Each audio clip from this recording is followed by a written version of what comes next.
couple seconds, and then now we're live. So hello to anybody who tunes in on the video. I'm here with Stephen Buonocore of Stronghold Games, but we'll start the actual podcast in just a second.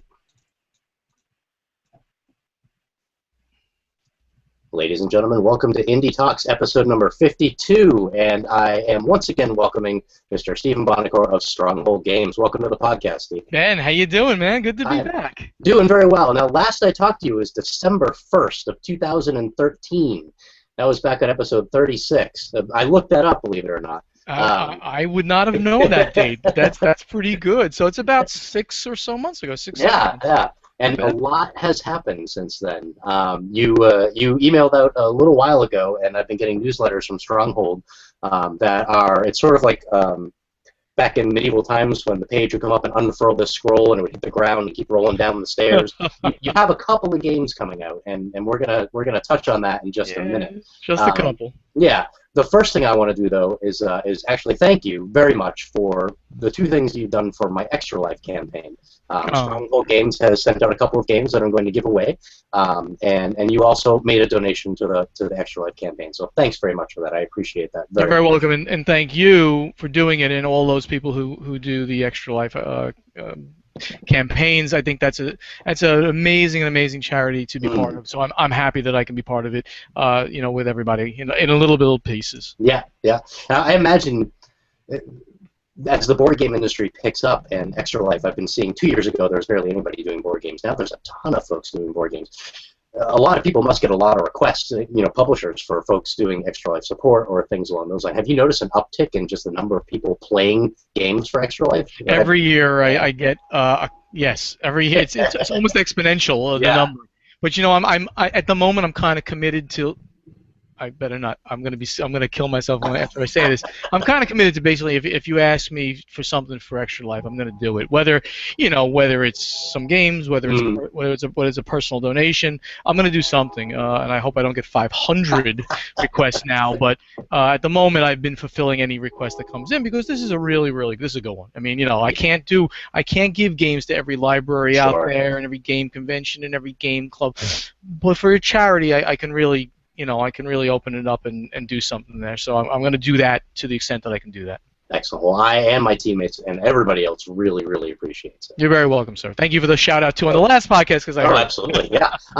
Now, as I just said, the board game, card game industry is sort of skyrocketing right now, and I think that's reflected in the lineup that you have coming out as well that we're going to talk about. But I just want to ask you real quick about the state of the board gaming industry as you see it right now. Do you see anything slowing down in the near future, or do you just see this thing continuing to expand?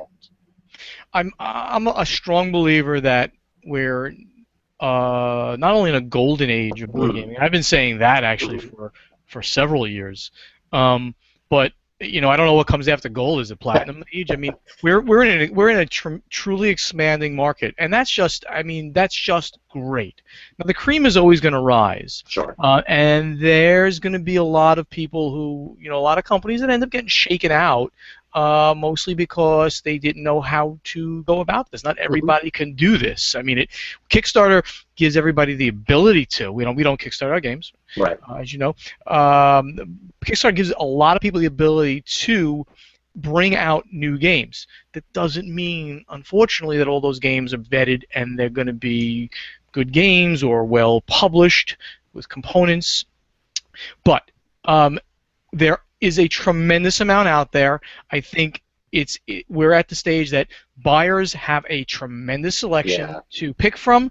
They should do their due diligence, as we say in the financial industry. Look at the games out there, look at who's bringing it out, and make informed decisions. But truly, I don't think that things are going to slow down either from the professional publishers, Stronghold Games, and those much bigger, nor from Kickstarter. I think we're going to see a plethora of games coming out just going forward, and that is good. More choices for gamers is a very good thing.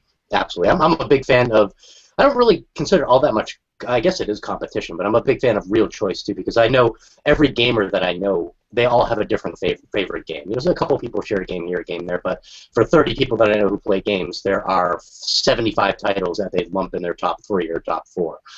So it always seems like more choice to me is a good thing.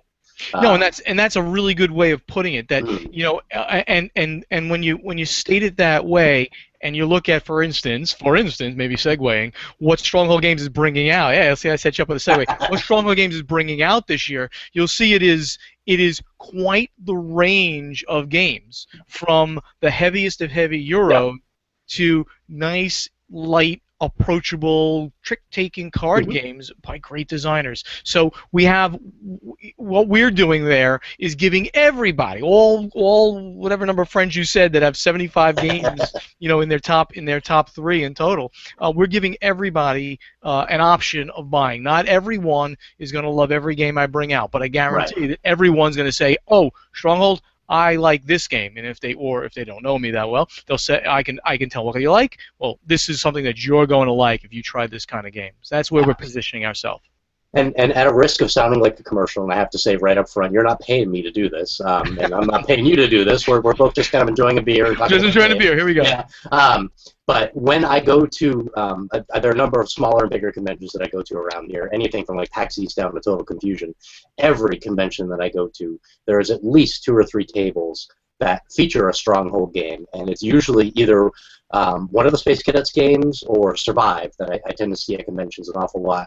And there's always, I don't know, there may be 5, 6, 7 people playing the game, and then 15 people standing around the table going, "Ah," and cheering you on. So every time I go somewhere, I notice Stronghold. Even if you're not there physically with the booth, your games are always seem to be present. Thank So you. No, I do appreciate that. absolutely, I'm gonna steal your segue, and we're gonna jump right into your game lineup. There you go. And now you're amongst my stellar guests who give me their own segues. So it's going to be slightly out of order from what you have on your site, but That's the good. first one that I want to talk about, is simply because I love the name, is Space Cadets Dice Duel Die Fighter. What can you tell me about that? And then we'll talk about Among the Stars, and then we'll hit the next game that I'm really interested in as well, which is Diamonds. Sure. Those 3 are already done with pre-orders, correct? Right, those are now done with the pre-orders, and they're literally they have arrived at the warehouse literally today, Yeah. which is August 4th, and they'll be shipping out to the pre-order customers end of this week or next Nice. week, which is Gen Con week, which is what we promise with our pre-orders, that you'll always get the game shipped to you first, and of course at a discount. Right. Die Fighter, basically that's Dice Duel Die Fighter, now adds in, if you know the base game already, now it's a team versus team, real-time, dice rolling starship combat. So there's like nothing in the world that competes with Space Cadets Dice Duel.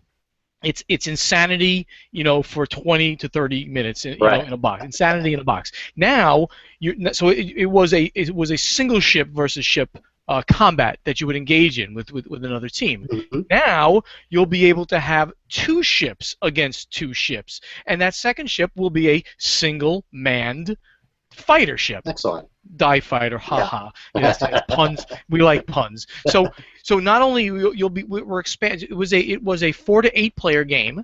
Now we're going to be going with from 2 to 10 players. Wow. So now you can dogfight. Mm-hmm. They have many ways of playing it now. You can dogfight one fighter on the other fighter. You can play with all 4 ships on the board. Obviously, we call it the capital ship and the fighter ship. Yeah. And of course, you can always have the captain. So you can have up to 10 people around the table. And if we get to what's going to be happening at Gen Con later on, one night at Gen Con, there's going to be a 22-person dual board 8-ship game of Dice Duel with the Die Fighter expansion going on. So yeah, it's just a lot of fun.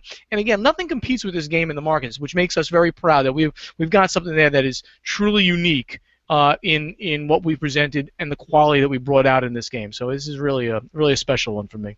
And that makes it a lot more appealing to me as well, speaking as a guy who had to sort of grow his own gaming group. My kids and my wife are who I play games with.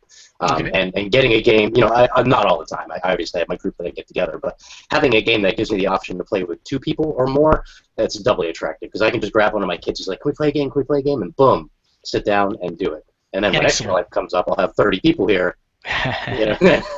Very good. We'll do something like that. So Among the Stars, tell me about that one. Yeah, Among the Stars, that's going to become my 4th game line. Artipia Games out in Greece, in Europe, Yeah. basically came to me and said, Stephen, you've been doing some great things. We want you to represent, our flagship game in North America and, for that matter, the rest of the world. They're a very small company. They're based in Europe. They only have distribution in Europe, and I have worldwide distribution. And I was honored by that, because if you know about Among the Stars, and I think a lot of the people out there listening probably do know about it, it is truly a phenomenal game with fantastic art, but it has not been available widely in North America or throughout the world. Only in Europe, because they're in Europe. Among the Stars, the short way of talking about it is you could say it's like Seven Wonders in space. However, it's not just a rehash which was a phenomenal game, Seven Wonders. What you have here is you have that card drafting mechanism like you do in Seven Wonders. You get dealt 6 cards. You're going to pick one, pass the rest. 1, 2, 3. Everyone plays the card. But here, you're all building your own space station. So the cards represent locations in the space station and their orthogonal adjacency to each other, how close they are, how far away they are, all matters to how many victory points you end up getting by the end of the game. So it's not about just throwing the card down in front of you doing the next one, and not and there are 2 currencies in the game, so you still have to manage the currencies of both energy and credits in the game to be able to play these cards. So you have those concepts as well. But the way that the cards are end up placed on the board is very important. And it gives you this whole spatial feeling that you're actually building something around you, building the space station. So we have the base game that just finished pre-order and is going to be coming out by the end of, it'll be in retail at the end of August 27th to be exact. And right now on pre-order, we have both the first 2 expansions, sort of segueing again here to the next games. We have the first 2 expansions for Among the Stars right now on pre-order. Among the Stars, the Ambassadors, and Among the Stars, Expanding the Alliance. The Ambassadors is something really interesting. Not only does it add the ability to get the 5th and 6th player into the game, it also adds a lot of player interaction, because now you'll be sending ambassadors essentially over to the other space stations, who will come with their own benefits to help them out, but they'll do so for a price in a lot of ways. Because this is a competitive game. There's no cooperation going on around here. You're each trying to build the best space station to fend off this galactic threat that's out there. So both of those are right now on pre-order. Both of those add a lot of gameplay to an already great game. If you've heard of, if you own Among the Stars, I highly recommend you check out what people are saying about these 2 expansions, the Ambassadors and Expanding the Alliance. And I also recommend, if you don't know about Among the Stars and you happen to like Seven Wonders, I think this game is definitely going to be for you. Now, with the original publisher over in Europe and Greece, are the 2 expansions already extant out there? Did you? They do kickstart their games. The Ambassadors was printed previously, so it's already out. We're all printing together right now. Both of us are printing together, the boxes are literally identical. I mean, when I say identical, literally both of our logos are on the box, both of our barcodes are on the box. So, but getting their unit, getting my unit is literally exactly the same. So the second expansion has never been printed before. It contains a lot of the promos that people have been able to get via Kickstarter, via conventions. So anybody who's, a lot of times people get upset, I can't get this because I'm a late comer to the game. Well, guess what? Everything that's ever come out, gameplay-wise, base gameplay-wise, from Among the Stars, you're going to be able to get from Stronghold Games, with this Expanding the Alliance second expansion. So you'll be able to get everything. So you're right there with the people who've been playing the game for like a year and a half or 2 years when the game first came out in Europe. Excellent. Now, the next game I want to talk about is going to lead me into a couple of quick questions I have for you about the industry in general as well. But before we do that, I want to touch on Diamonds, which talks not just about the suit and the card game, but also about diamonds that you're going to be collecting. So tell us a little bit about that one. Yeah, Diamonds. I feel this is going to be a huge sleeper hit, and when it gets traction, people are going to be going crazy for this game. First of all, I got to say, it's by Mike Fitzgerald, and if you don't know the name Mike Fitzgerald, designer Mike Fitzgerald, you really should. Mike is famous for a number of things in the industry. He's been in the industry for like 25 years. One of the guys who've been around forever, and the nicest guy in the world. He is responsible for Wyvern, which is the second collectible card game. You know, Yes. after Magic the Gathering, Oh yeah. Wyvern came out. It did not have obviously the length of stay that Magic the Gathering had, but it was a big game that came out right around that time. I still have all my Wyvern cards. Do you? Cool. I'll tell you. Excellent. Yep. Excellent. Again, a game about fighting dragons Yes. and a spatial relationship on the board. I got a ton of those cards as well. Fantastic little game. So Wyvern is responsible for that. He's responsible for the Mystery Rummy series of games, which and Wyatt Earp, all having a similar play mechanics, but with different themes and with some different mechanics in the game. These games have been printed and printed again over time. So a lot of his games continue to get printed, and they're really just excellent designs. And his final thing he's responsible for is he's done every set of Pokemon. Now, you might laugh at that, but Pokemon's had a tremendous impact on the industry. He's not the designer, but he's a developer on every set of Pokemon since the beginning. So he's impacted on every one of those as well. And really juggling a complex line there. I mean, jeez. That's right. Every time one comes out, you got to balance the entire thing again. Yeah. Fantastic guy with a lot of cred in the industry.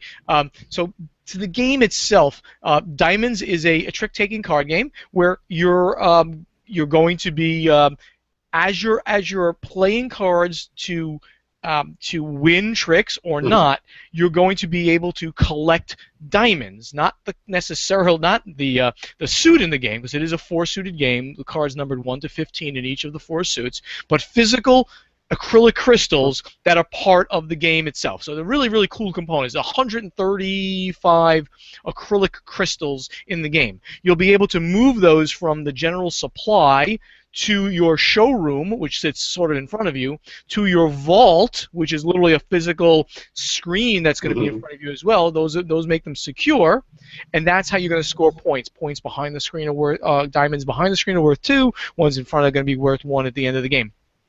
The really interesting thing about Diamonds, the game, is that when you play a card and you don't win the trick, when you're playing off suit, that is, you have to follow suit, but if you play a card and you can't follow suit, you get what's called a suit action, which means you're going to be able to do things moving the diamonds around when you're playing off suit. You're also going to be getting suit actions when you win tricks as well. So Tom Vassell, our good friend Tom Vassell, he played the prototype with Mike Fitzgerald over at Origins, and he said, Mike, you never have a bad hand in this game, because you're always able to do something. Even if you have those low cards and you got holes, how are you going to make tricks? Don't take any tricks and slough off the cards and then collect diamonds in other ways. Right. So the game really rewards just smart thinking about the way that you'll be able to collect the physical diamond crystals. And the game also features Art Deco styling on the cards and metallic gold and silver inks. So I really, for just what you would call a simple card game of 60 cards in 4 suits, 15 cards in a suit, lots and lots of diamond crystals and player screens, we really went overboard with all of the components and the quality of the cards and the look and feel of the game, because we wanted people to really enjoy this game, not only for just another trick-taking card game, but a really beautiful looking game as well. Absolutely. Now I showed this game and some images to my kids. And my 11-year-old and I, some people like certain components in games. Some people will go after a game if it has miniatures. Other people will buy games just because they have really cool-looking wooden meeples. Me and my 11-year-old, we're like crows to something shiny when it comes to acrylic crystals. So it immediately caught her eye, and my eye as well, a little twinkle in her eyes. And this is one that I'm really looking forward to. Now, I have a couple of questions, and speaking of Tom Vassell, the Dice Tower is one of the podcasts that I listen to all the time, and we'll give him a huge shout out. Super influential in this podcasting industry and in the gaming industry. And another member of the Dice Tower Network, The Secret Cabal, which is another great podcast that I love listening to. 2 things that they always talk about when it comes to the industry. Sometimes with Kickstarter games, and also with publishers that don't kickstart their games at all, is trying to figure out how or people know when games are actually going to become available for sale. Figuring in all, the manufacturing, the shipping overseas, and the arriving and going through customs and all that stuff. With you producing more and more games through Stronghold, I mean, you have a banner year here with like 10 games coming up from this point forward in this year. Has that become harder to put your thumb down on when exactly a game's going to arrive and when you can expect it in the warehouse and then out to distribution? It's a freaking miracle that it all happens. I mean, there was a really interesting thread on Board Game Geek where some guy said, "Well, can't you just put it all into MS Project and you can run it?" And yeah, I'm like, my profession. Some people think that I do Stronghold Games as my only job. Right. It's actually not. My profession for many years is IT project manager. So nobody knows their way around MS Project like I do. There are so many variables in this industry, in this industry in general, in a manufacturing industry, and one way you're manufacturing overseas, and I mean, there's just so many things to be able to hit games and get them out on any schedule, and then when you have to hit them for like a Gen Con or an Essen, when you're doing that in particular, it is nothing short of a miracle that it all comes out. But you put under your control what you can, and you work really hard with your suppliers, with the printers, with your shipping company to make sure that your ducks are in order, and you plan and you plan and you plan, and things still might not work out. I mean, I'm still waiting for certain games to be finished in Germany and air shipped directly to Gen Con, which is gonna be funny. So that's Panamax, by the way. That it's almost, I think it's gonna make it. I'm pretty sure it's gonna make it, but we're like literally like seconds away from finding out if they shrink wrap those boxes and get them on the damn plane. Nice. So it's rough, man.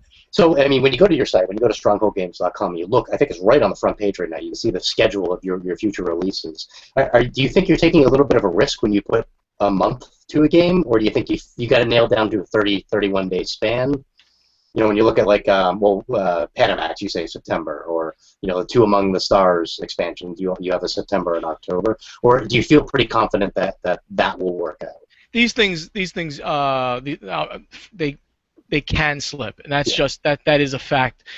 We do our best. Yesterday we had a press release that we put out with the stuff that we were absolutely 100% sure about the street date, because they literally just arrived in the container. So I know that they cleared customs, so I know that they take X number of days to get to the warehouse, and I know that we can get them into what's called the auto ship cycle.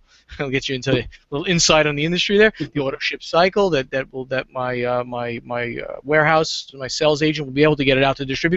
So I know that Among the Stars, Space Cadet, Dice Duel, Die Fighter, and Diamonds will be in stores on the schedule that I published, which is end of August for the first two, and the beginning of September for the second one, the third one. For the other games, they can slip. It is possible, but when they slip, they will not slip by 2 months. They'll slip into the next month. Yeah. Like, for instance, Diamonds was first announced to be a August release, as well as Among the Stars and Space Cadets Dice Duel Die Fighter. I actually moved it into September, simply not to compete with myself. Yeah. So that was a smart business decision, so that I'm only bringing out 2 games on the same retail date. Because you have to also respect the retailers only have a certain amount of money to be able to spend on new games to come in. Now they're going to want Among the Stars. Oh my God, that's a game that people have been talking about, so they're gonna buy the crap out of it. They're gonna want the expansion to Dice Duel because it was a huge seller and it continues to sell very well. So I put those out first, and Diamonds is a little less known, so I made that right next, coming 2 weeks later onto the next what's called the next auto ship date. So I think it's a good compromise on bringing things out over time.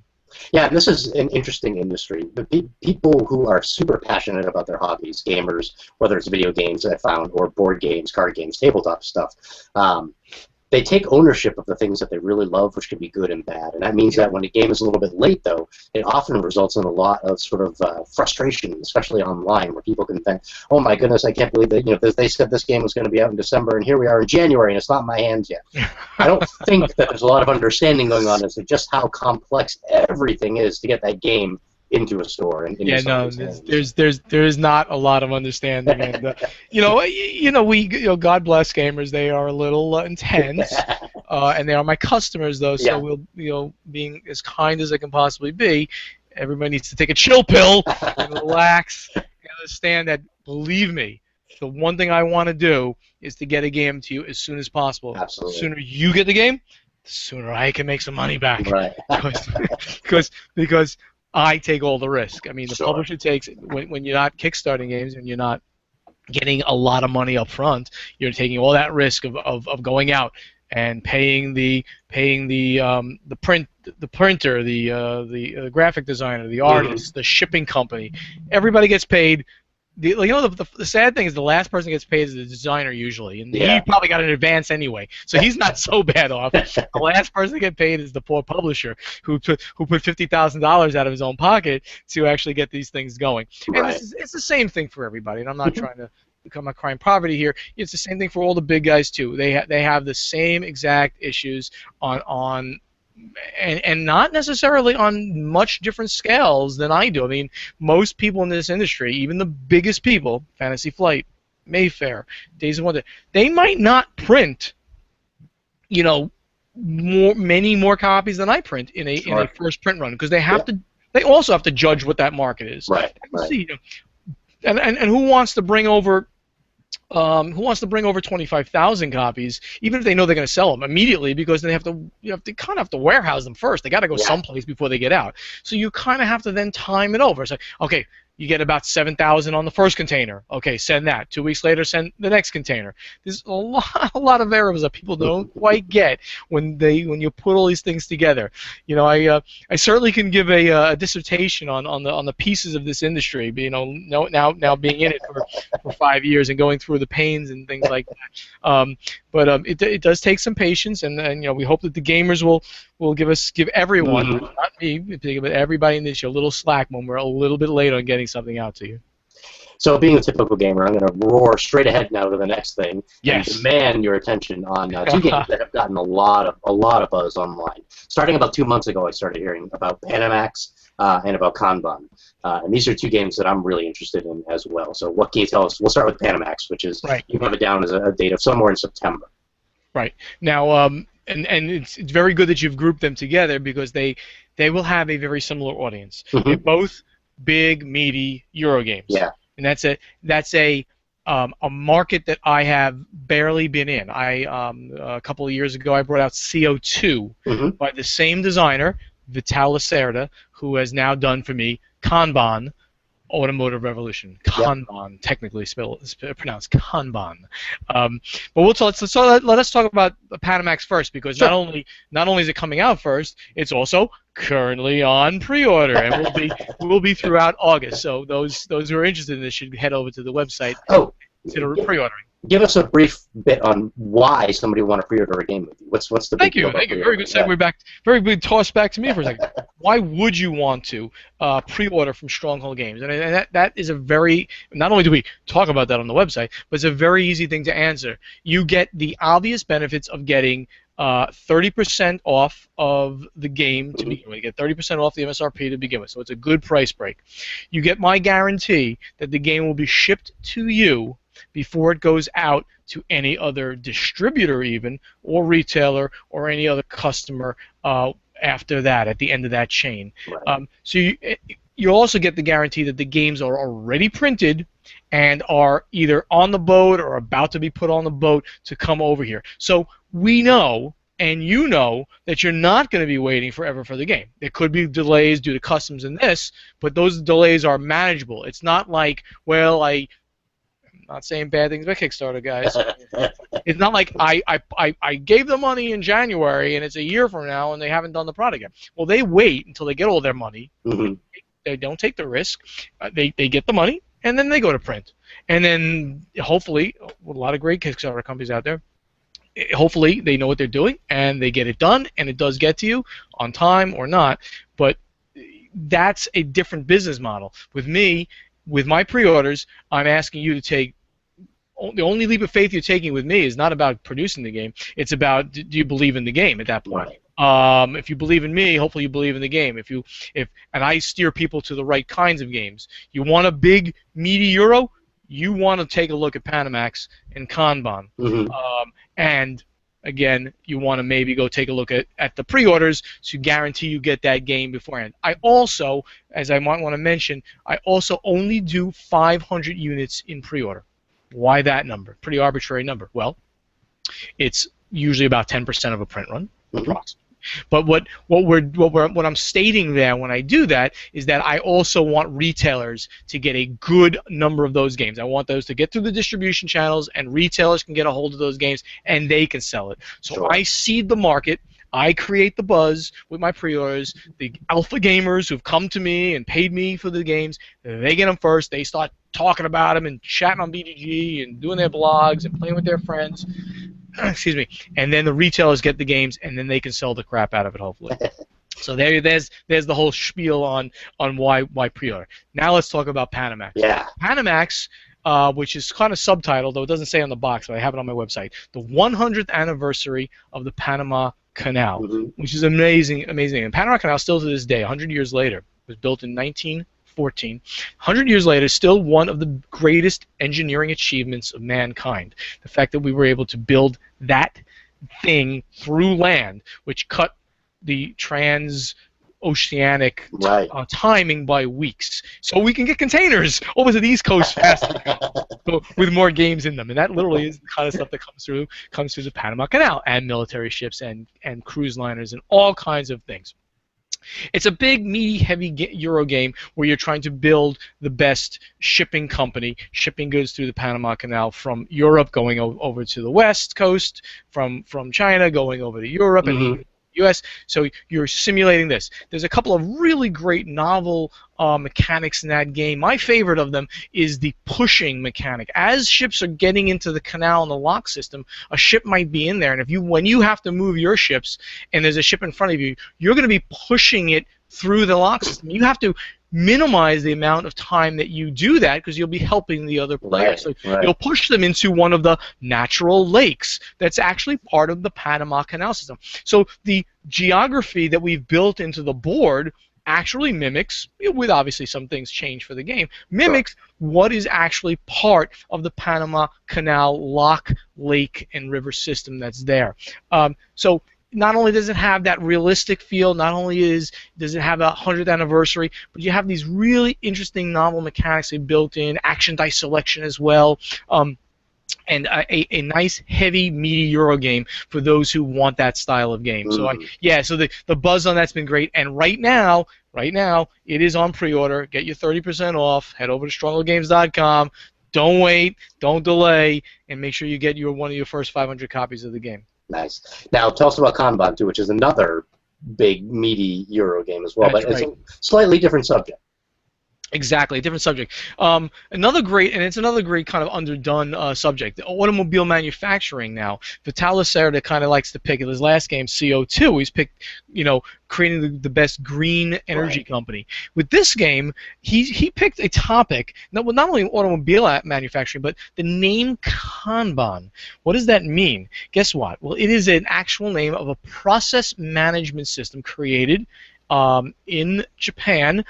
And it made Tokyo. It made the Japanese automobile industry as great as it was in the 1990s, and thereafter was refined and adopted across the world for various process management, including in the U.S. And obviously now we are competitive with them. Did we just lose this? Hello? Hello? I think we lost the signal. Hello? Hello? Hey, hello? Sorry, lost Hello, you there. Yeah, I'm here.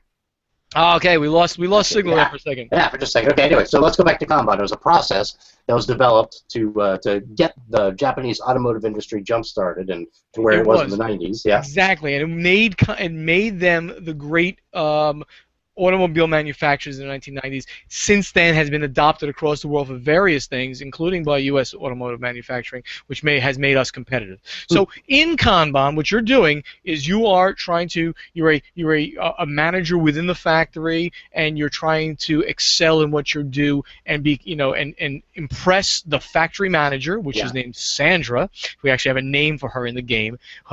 Impress her and impress the board of directors to get to the next stage in your career by doing things such as picking up different projects for new cars, upgrading car models with different car parts, going and getting car parts so that you can actually build cars, and then creating them as they come off the assembly line, as they come off the assembly line and onto the test track. There's all kinds of and there's different departments on the board. It's this huge six-fold board with different departments. The innovation department is where you're doing these upgrades. The manufacturing department, the board of directors in the meeting department, where you have to you bring your projects in at the end of each time turn to get extra victory points to show them how great you're doing. There's even 2 modes in the game where Sandra can be really nice and reward people doing well, as some bosses do, or she can be really mean and giving demotions and bad things happen to people who are not performing as well. So people who get the game after a while and it becomes a little easy for them, well, start using the bad Sandra and now see how hard it's going to be for you. So really beautiful components we put into this game. I was actually surprised that in the end I can get this game down to a $59.95 game. There's a lot of wood in this game, huge board, there's cards. It's a big game. Very proud of the production that we did on this game and the artwork. When you see the artwork that we commissioned an artist out in England. It just looks fantastic. So this is going to be coming out for a late October release, as I look at my sheet. So we'll have it at Essen, for instance, for those who go out to Essen, we'll have it in pre-order in the U.S. By either late August, September, and definitely it'll be in stores across the world by October. Sure. Now, I was never much of a Euro gamer when it came to this kind of game, and frankly, the reason is that I tried Agricola once a long time ago, and I got my butt handed to me. And that was just not a good experience. But over the last year, I've started really getting back into, away from Misery Farm and into more of these interesting themed, non-farming based Euro games. Misery Farm, I love it. That's great. So these 2 games actually have me really, really excited. It was Wars of Waterdeep, I think, that drew me back, and it's very simple. Sure, yeah. And now I'm looking for a lot more complexity in the games when I can sit down and play them. And that brings me to my second question that I have for you as the person in charge of Stronghold Games. Is there a type of game or a mechanic that you as a publisher aren't really interested in tackling or feel you need to stay away from, or are you open to anything as long as it's a good game? I don't discriminate. First of all, as a gamer, I'll play anything. I tend to not to play big heavy Euros because it's not my style. Though I will, on occasion. I like heavy thematic games. That's sort of my thing. I love Hidden Trader. But there's nothing that I wouldn't tackle from a mechanic standpoint.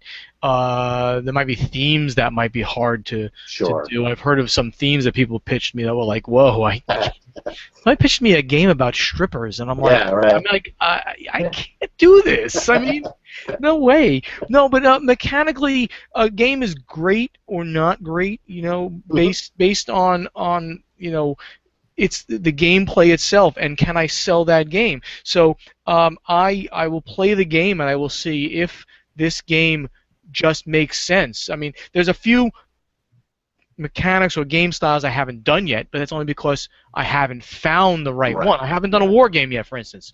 This does not mean I will never do a war game. I will certainly do one because I like war games. I don't play as many as I used to, but I want to, I definitely want to put that in my catalog. I have a Waro You know what that means? A Euro Euro war war game? game. Yeah, Yeah, yeah, yeah, yeah. They're yeah. called. I've heard people call them Waros. I have a Waro by a very famous designer that I'm about to sign. So Ooh. maybe that's my first foot into war games to a certain extent. I hope that comes out in 2015. So no, there's nothing I will stay away from. Only themes that could be objective for a clean-cut family kind of Right. guy as I am, of course.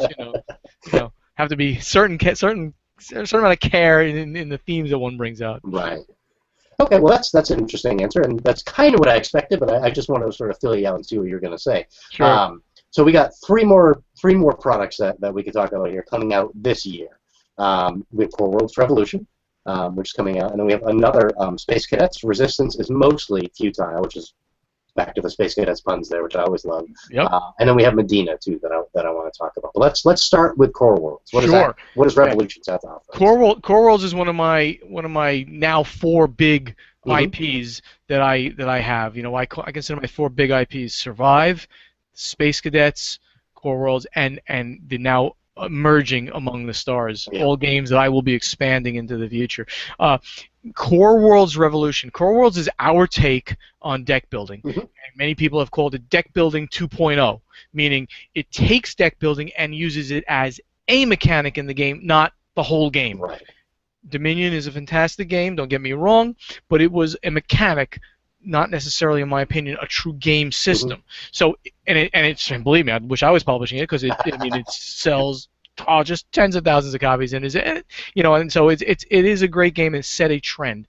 Now with Core Worlds, you have the deck building mechanic, but really what you end up having is a resource management game with 5 different resources that you have to manage as you move from your small star-faring yet barbaric empire on the fringes of the galaxy, and you move through the different parts of the galaxy all the way to the Core Worlds. And in Core Worlds Revolution, our second expansion for Core Worlds, what we're introducing now are a number of things, but the biggest part is what's called heroic tactics. Heroes in the game are those cards, those characters. It's a very thematic universe, Core Worlds as well.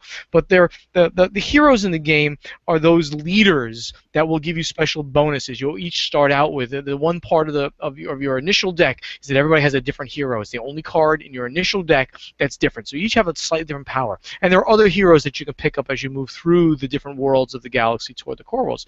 Now, every hero in the game will have 3 heroic tactics. And heroic tactics are special to this hero, and they're put in a separate deck next to your draw deck, that whenever you deploy your hero into your war zone, you may draw a heroic tactic if it matches from the heroic tactics deck next to your draw deck, if it matches that hero. So you can't end up with too many heroes, or you will dilute the heroic tactics deck. But if you have 2 or 3, you can end up getting these huge bonuses from your heroes, especially the ones that you find later in the game, which are already powerful. They're going to give you severe bonuses. These heroic tactics cards don't count toward your hand limit, so you could, excuse me, so you can be drawing them and having them as your 7th or 8th card in your hand as you're trying to get to some of those big, rich worlds toward the end. So it really adds not only just a new dimension to a part of the game that had the thematics but not necessarily the mechanics associated, the heroes, and it's also simply going to add more thematics to a game that already has great thematics in it. So we're really, it's Andrew Parks, the designer of Core Worlds, is just a genius, and we're very excited about the way he approaches things. Is not just throwing it over the fence and say, "Hey, Steven, here's another expansion, go for it." He really is part of it. He makes sure that every card is balanced. His name is on that game as well as mine, so he really wants these games to come out and just be beautiful, play beautiful, and it is a spectacular addition to an already fantastic game. Very excited about Core Worlds Revolution. Excellent. And add to that the newest term that I'm now going to start using when referring to games, severe bonus. I've never heard anybody use that term before. Severe bonus. I am stealing that one from you. That was a severe bonus. That's amazing. I like that. All right, so tell us about Space Cadets. Resistance is mostly futile. Right. Space Cadets Resistance is mostly futile is the expansion to the original Space Cadets, not the Dice Duel, Yeah. the more recent Dice Duel game. I said to Jeff, because Space Cadets has sold fantastically well, and it continues to sell well. In fact, I'm out of stock right now, and I'm doing the reprint right now. It's coming out in German as well as in English very soon. Awesome. And you know, it was the original cooperative game, big cooperative game where you're going out on missions, you know, with your crew manning the bridge stations on a starship, a la like something you might see on TV like Star Trek. Oh, like Star Trek. So I said to Jeff Engelstein, the designer, I said we really could use an expansion for this, and he actually said to me, you know, I'm not in the mindset to do this one right now because we're doing Dice Duel, and we got the Die Fighter coming out. I'm saying, Jeff, put some thought into it. Come on, I know you can do this because he's a genius anyway. Yeah, right. So what he delivered to me was so far and above what I thought that we would end up with. At first, I thought we'd get some more experimental equipment, just a little tweaks and some new missions. He's got a new bridge station, so now it brings the game. So it was a 3 to 6 player game, kind of a weird number, 3 to 6 players. You can now play down to 2 players and up to 7 players. Again, we're getting into those great numbers because like. You have a 7th player show up at your house. You want to play together. What do you play? Diplomacy for 7 hours? No, you can't. There are not many 7-player really great games. Now, Space Cadets is going to go 2 to 7 players. It's going to add a new bridge station called the Science Officer. He's going to do things like take parts from everybody else to create new experimental equipment. So he's going to be hurting you as the helmsman or you as the weapons officer simply to try to make this new piece of equipment that'll hopefully be better for the whole ship together. There'll be new missions. There'll be new experimental equipment as well. It's again new map tiles, new obstacles, new enemies. So it's a nice mix of everything you liked in the old Space Cadets, with more of that plus. Going down to 2 players to 7 players with a new bridge station to round out your crew. So very excited about this as well, and this is going to be a November release for us. Now, for anybody who may scoff at that sort of science officer motif, I have to tell you, I work in IT as well. I'm a little bit more on the ground. I'm around the servers and the desktops and all that stuff. And every IT job I have ever worked, there's always been that person who's always accumulated stuff from everybody else's work site to build that one thing that's going to. So the science officer exists in real life too. There you go. Usually working with. So the last game I want to talk. Well, I want to talk about another game. But that's in the future. That's next year or something. Okay. But right now, let's talk about Medina too, real quick. Okay, Medina. Medina is a reprint of a 2001 game from the great designer Stefan Dura.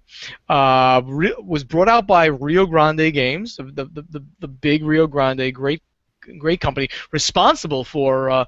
In a lot of ways, for bringing over, for starting the Eurogame revolution in the U.S. Jay Tummelson has done a fantastic job. Great ambassador for the hobby for many years. That the license went back to the designer, and White Goblin Games over in the Netherlands picked up the license. We're one of their biggest partners. They love working with us. So they came to us and said, "You want to do Medina?" I was like, "Yeah." I mean, with all those unbelievable bits, anybody, you got to go take a look. Anybody who's listening to this, Medina, what's that? Go take a look at Board Game Geek. Go take a look at what Medina looks like in its 2001 version, and then go look at the 10 pictures that I just uploaded of the new version of Medina that we're going to be doing. We have about 200 wooden pieces. All the buildings have been redesigned with bigger detail. We've added some new wooden pieces like the wells and new pieces to the game, new components, new tiles in the game, and the board is now double-sided, such that you can play it because it was only a 3-4 player game. Now you can play on the second side of the board down for 2 players alone. So bringing back what people have, it's one of those kind of like quasi-Grail games because there's a lot of copies out there. But now whenever Stronghold Games brings back a game anyway, we do it. But White Goblin had this one. They said like, we're gonna do this bigger. We're gonna do it better. I'm like, better than it was done? Yes. And I'm like, okay, let me see. Excuse me. And they showed me the pieces, and I'm like, oh yeah, this is gonna be good. So I've seen all the wood pieces for this thing, and it just looks fantastic. Essentially an abstract city building game for 2 to 4 players with some of the coolest pieces, kind of pieces that you're gonna put the board out and put the pieces out, and people are gonna be looking at like wow, this is a board game. And for people who like don't know board games, as long as you don't have a cat around that will knock the pieces around, you're gonna want to display this game. It's gonna look so pretty. Excellent. So I run the board game community on G Plus, and there's like 10,500 of us sitting there chatting about board games all day. Awesome. And I just happened to mention that I was going to do this talk with you, this podcast, and within minutes, I had requests to talk about a forthcoming Buonocore title that you have coming up called Really? Pictomania. Yeah. You know, it's funny. The internet's an amazing place. Yes, it is. I don't want to announce things, and all of a sudden people pick up on things. Yeah, then again, I did. Then again, I did put it as a footnote on my website. It was a very small note at the bottom, you know. But I didn't actually plan on doing an official announcement. But it's a sort of an announcement. But yeah, a couple of years ago, I actually I had the game kind of pitched to me as well, and the game, phenomenal gameplay. The problem was in the way the components were implemented. Mm-hmm. So until we worked out how we were going to do the new components, it didn't make sense for me to pick it up. But now, in cooperation with Pegasus Spiele, which is one of the largest German publishers out there, responsible for so many German titles, in cooperation with them, we are bringing Pictomania by the great Vlaada Chvátil to the U.S. No, for those who don't know Vlaada, you really got to know Vlaada. He's done Through the Ages, Galaxy Trucker, Dungeon Lords, Dungeon Pets. I'm missing another big one. Yeah. Mage Knight. Right? So those 5 games, I think he's got the most number of games in the top 100 or so games on Board Game Geek, and the nicest guy in the world. I mean, I know him very well. This is a party game, right? He's got all these like heavy or fun, crazy kind of games, like Galaxy Truckers are crazy, and the Dungeon Pets and Dungeon Lords is like heavy. And Through the Ages is a very heavy game.